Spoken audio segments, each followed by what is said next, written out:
So let's jump right into our next session. It's my pleasure to introduce you to our next pair of speakers, Amin Makhani, who's the VP of Growth at BentoBox, and Eric Vreeland, the former marketing lead at Avochato.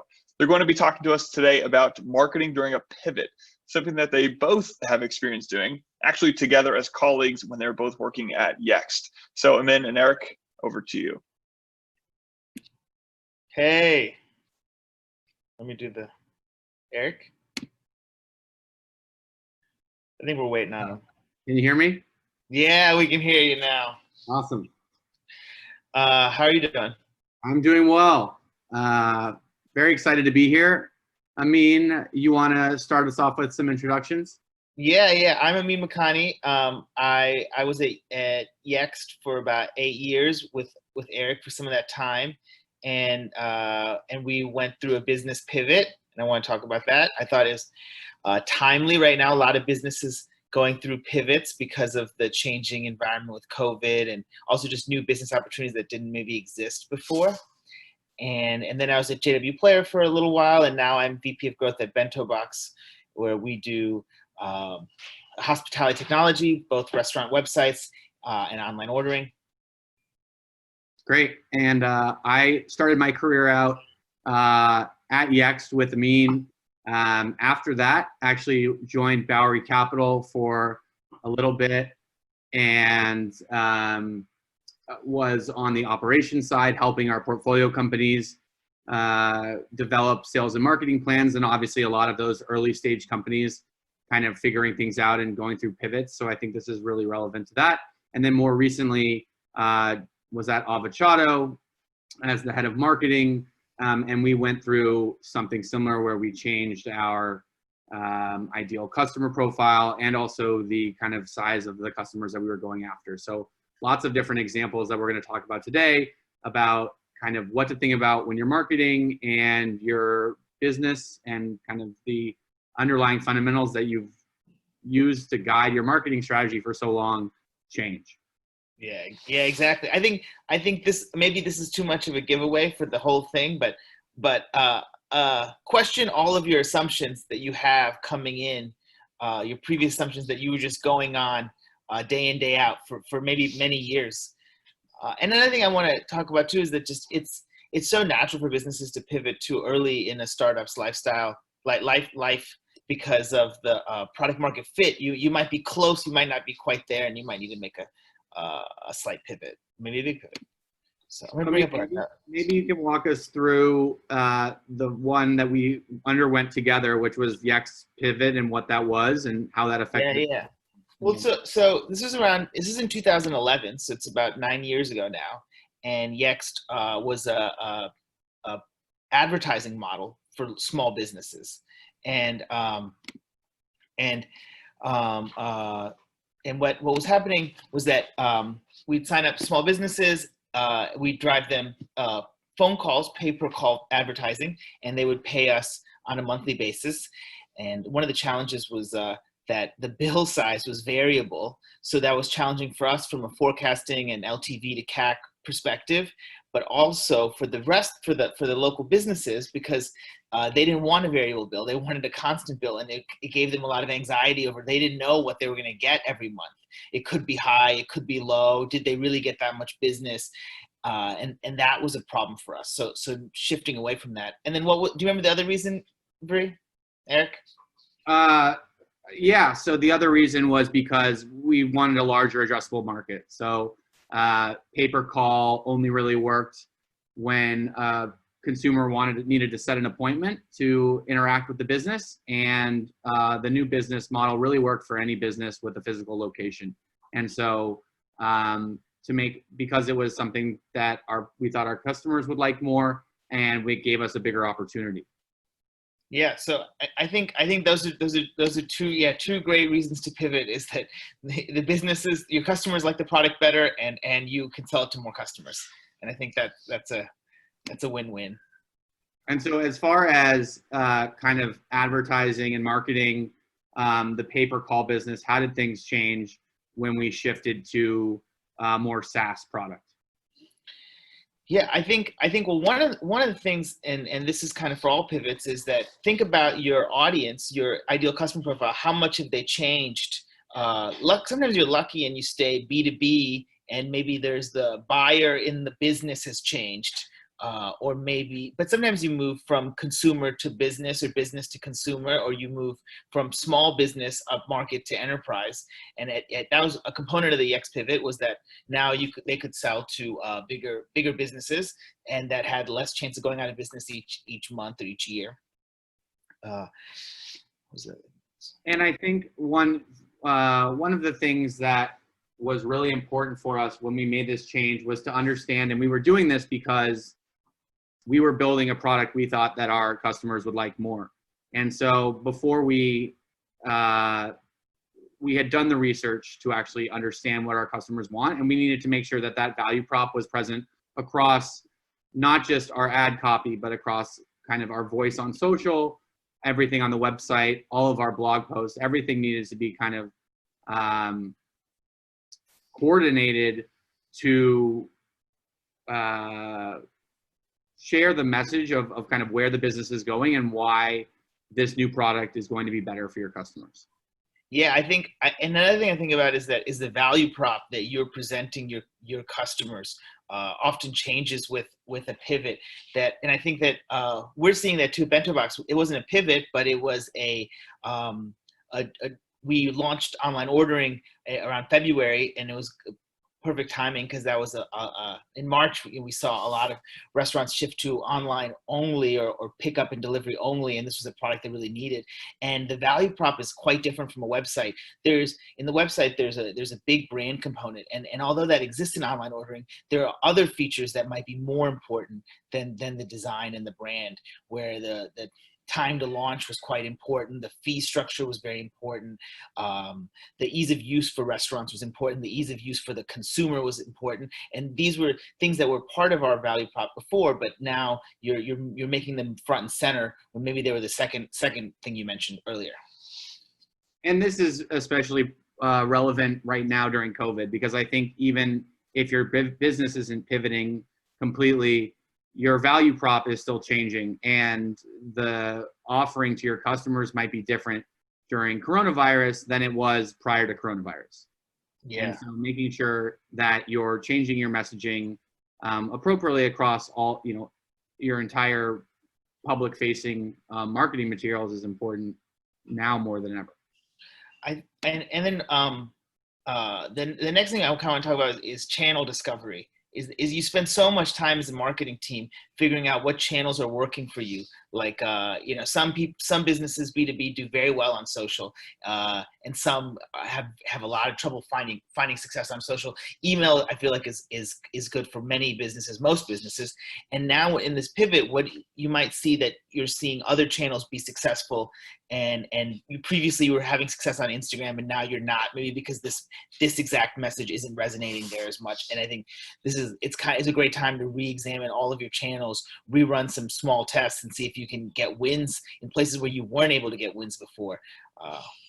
Can you talk about so when you're doing channel discovery, what are the important metrics to be looking at?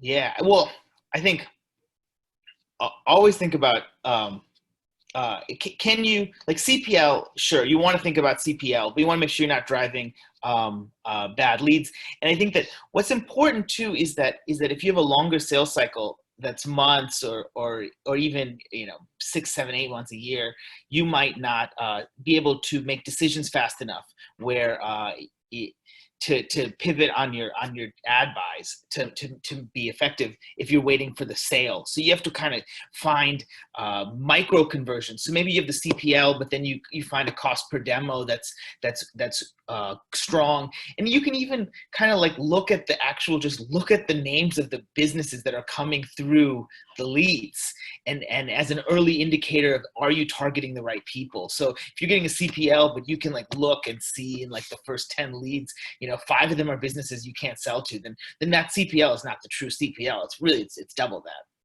And I think, one thing that we did at Avochato was we had a designated marketing experimental marketing budget every month or every quarter. So good.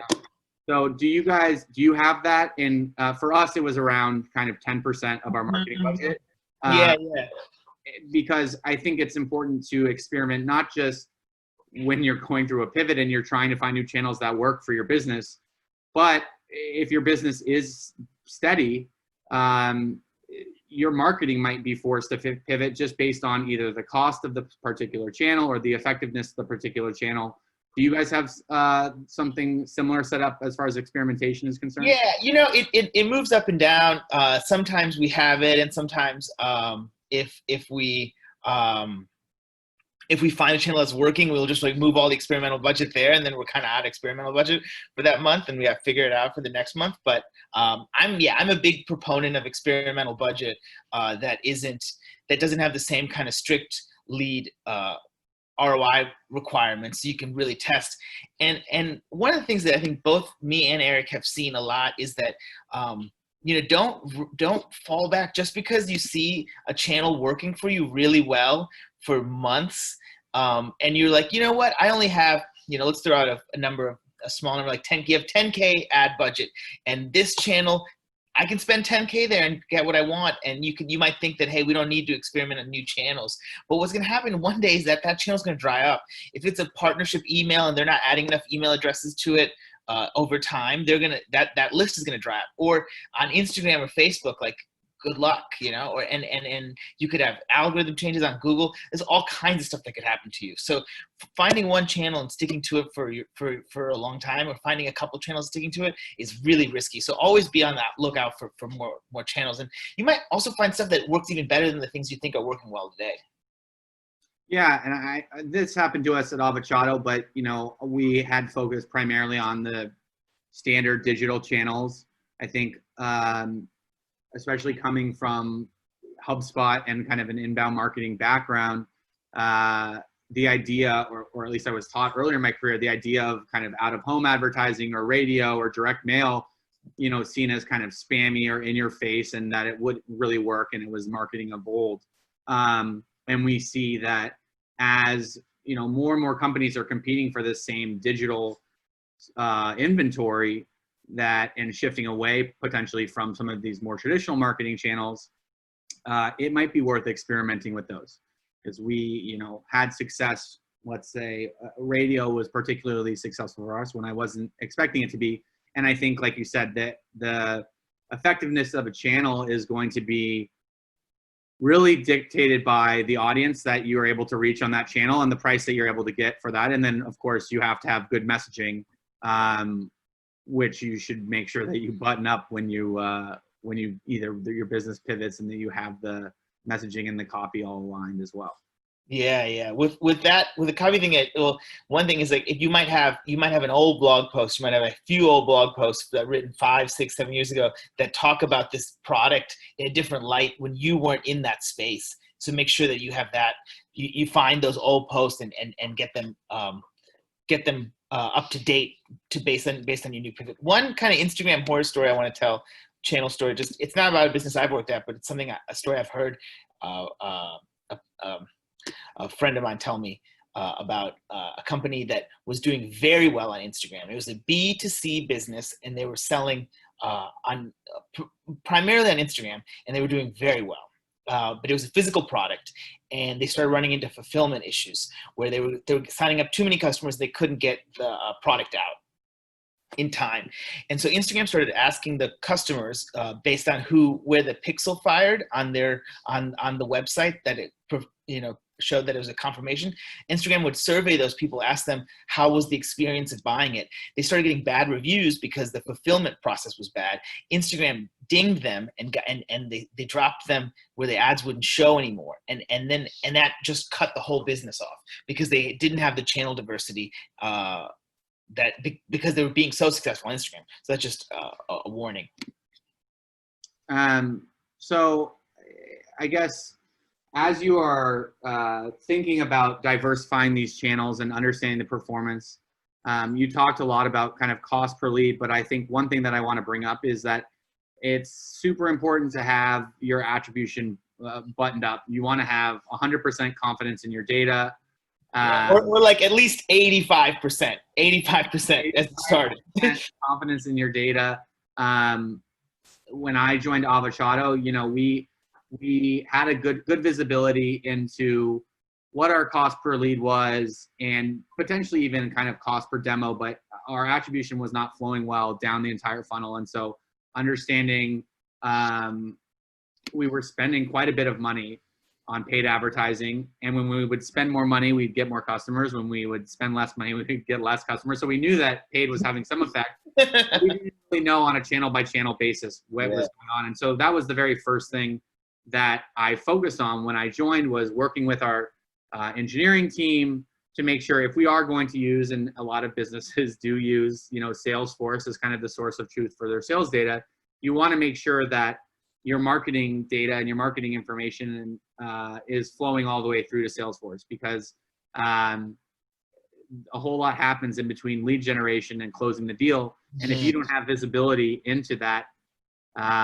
you're going to make some poor decisions. Yeah, absolutely. And I think that, but also here's the other thing I'll say too, though, is that you don't need to get like the super 5,000 multi-attribution thing that's costing $20,000 a month that like Adobe wants to sell you or whatever. Like, you don't need that full thing, but I mean, maybe eventually you do, but like, if you feel like you don't have any idea what's going on right now, if you jump into a program like that, you're going to be lost and you're not going to get the answers you want. Make sure that, I think the number one thing is making sure all the data comes into Salesforce, that it's viewed when leads get merged, you have some idea of where the information came from. Start there before you like go spend a bunch of money on something. Yeah, no, I think, and we definitely, were doing this mostly ourselves. We didn't have a big sophisticated attribution system. Whether you decide to do, first touch or last touch or some blended combination of that, I think is fine. It's all going to be pretty relative since you're using the same attribution across most of your channels. Yeah.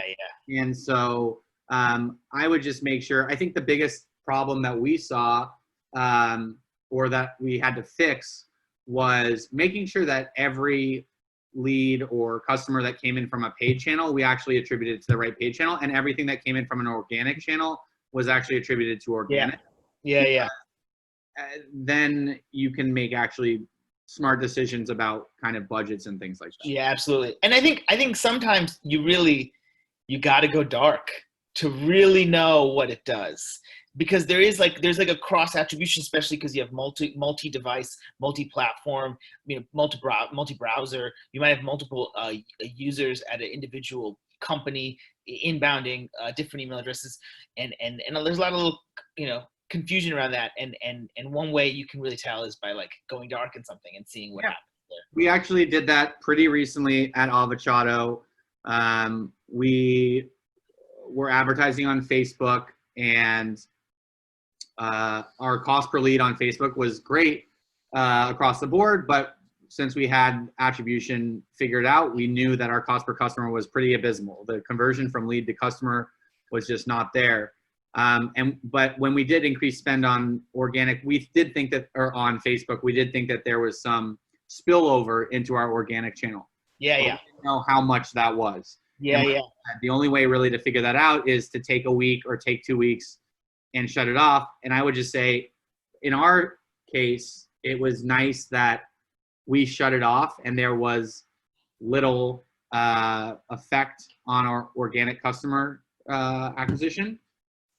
So we were able to leave it off. If you're, have extreme growth targets every month and you are wrong about your feeling and you shut something off, you're digging yourself in a hole. So it is important to do, but you want to have some strong feelings that shutting it off is not going to have negative repercussions. Yeah, and you need commitment. You need commitment from management. You need commitment from everybody that this is okay. Like, you look at if you're familiar with Stitch Fix, the company, public business.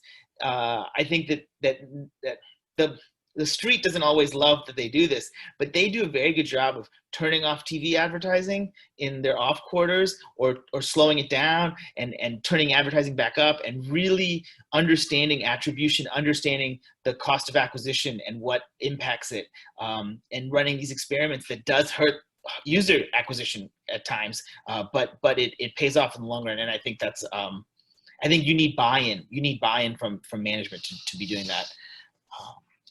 A couple other things I want to, because I want to get to some questions too, but I want to remember these other points we had talked about. Questions? I'm not seeing any questions, but. Well, we haven't asked for people to ask questions yet. So then ask questions. Yeah, ask questions, and then we'll know if people have questions. One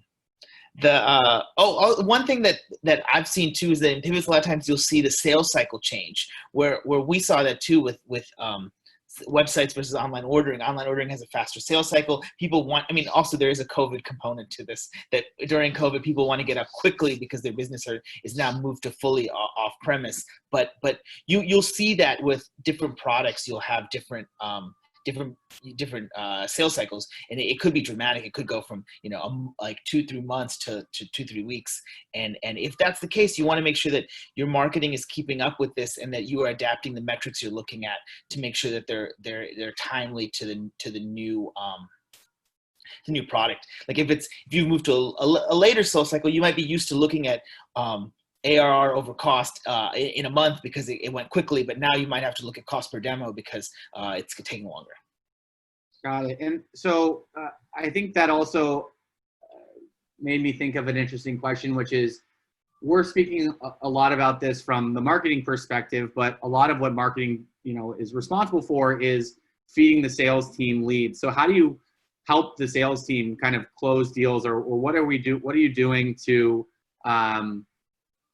make that transition as smooth as possible so that you don't lose or keep the conversion from MQL or SQL to sale either the same or hopefully increasing? Yeah.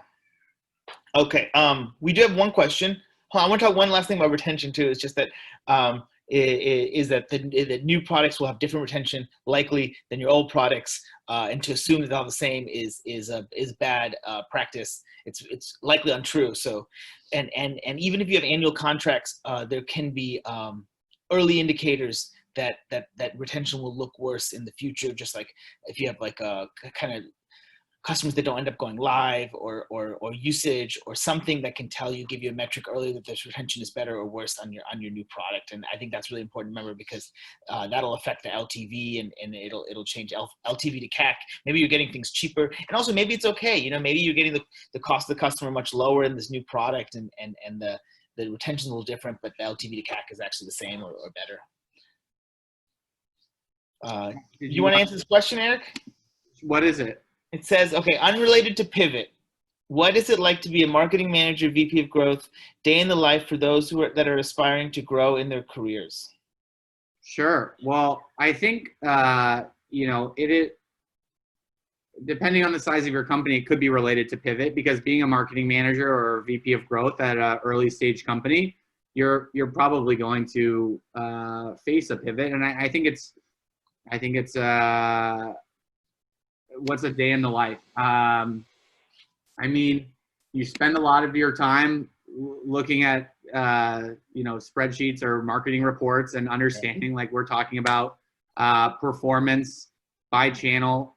And at the end of the day, trying to acquire leads and acquire customers for the lowest amount you can. But I think that the thing that's interesting about it is that there's so many different types of acquisition beyond the standard, AdWords and email marketing. There's so many different things that you can try and experiment with. And I think that's one of the most fun things is blending creativity with analytical abilities. I think that's exactly it. I think there is a very analytical, like nose in spreadsheets component to the job. And I think every day it used to be whatever at Google, Excel. Now it's probably more Google Sheets, but like you probably have 10 tabs of Google Sheets open with like different little ad hoc analysis you did on this one channel and how it worked, and are the leads coming in bad from this or good from this, or like did the sales reps follow up, or is it the leads are bad? Who knows?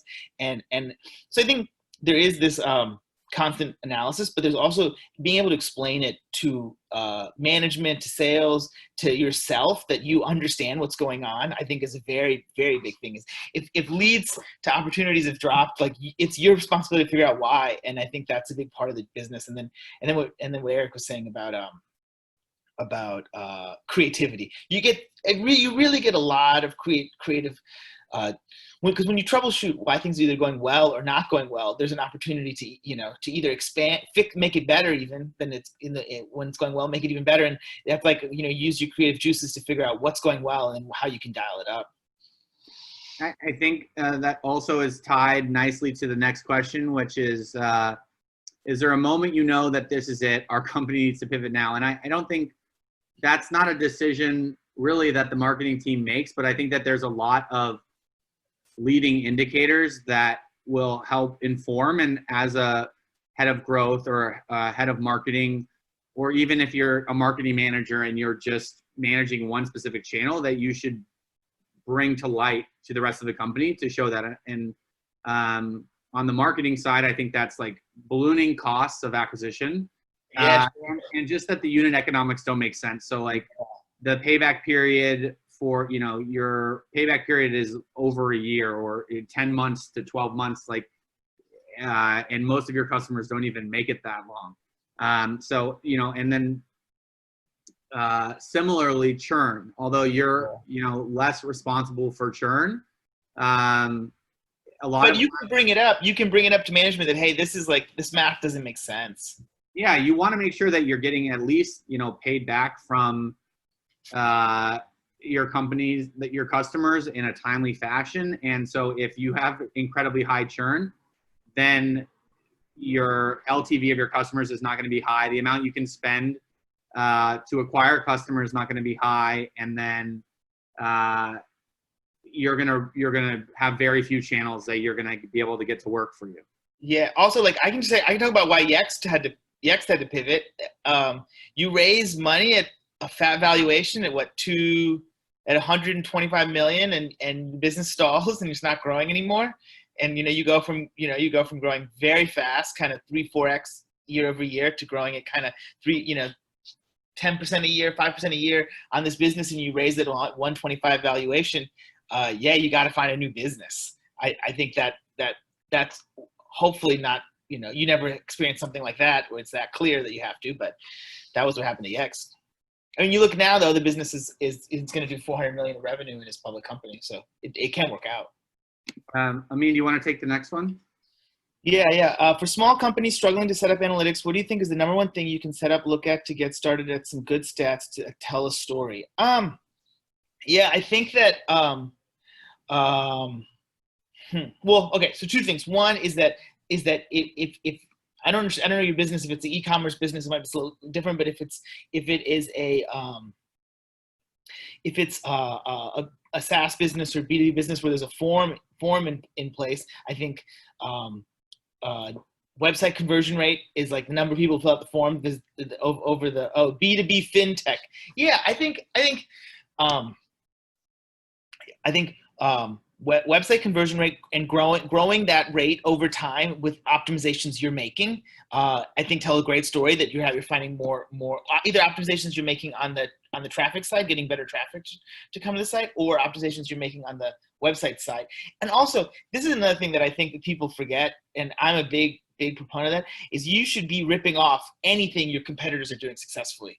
Like anything anybody's doing successfully, there's no medals for coming up with the idea yourself. There's no medals in this game except for getting the leads, getting the signups. So go steal from other people as much as you can. And I'm a big proponent of that, especially because if you're a new small company, you don't have the traffic to run real A/B tests. It's gonna take you forever. You're never gonna get real reads. So you got to start with things that are likely to win, and the things that are most likely to win are stuff that's been tested on high traffic sites. Your mentioning of A/B tests remind me of one thing that I wanted to mention before we'll kind of give our last remarks, would be that if you are, experimenting with new channels or experimenting with optimizations on your website or your landing pages, just make sure, or experimenting with new audiences, just make sure that you don't change all these variables at once, because then if you do increase it, you're not going to know what led to the increase in conversion. Or if your conversion goes to shit, you're not going to know why your conversion goes to shit. So even though the business is changing quickly and moving quickly, be very deliberate with your experiments or your changes so that you know, okay, this change in conversion was due to the change of the audiences that we're advertising to, and this is due to the change of the landing page optimizations, and you're not guessing what really led to what the cause and effect is. Yeah, I think that's like a great last. That's a great last comments. Are we out of time, or what do you want to do? Awesome. Yeah, no, we're right on the money. So thank you both, Eric and Amin. Really appreciate you both being with us today and sharing some insights, tips, and tricks on how to market during a pivot. That was great.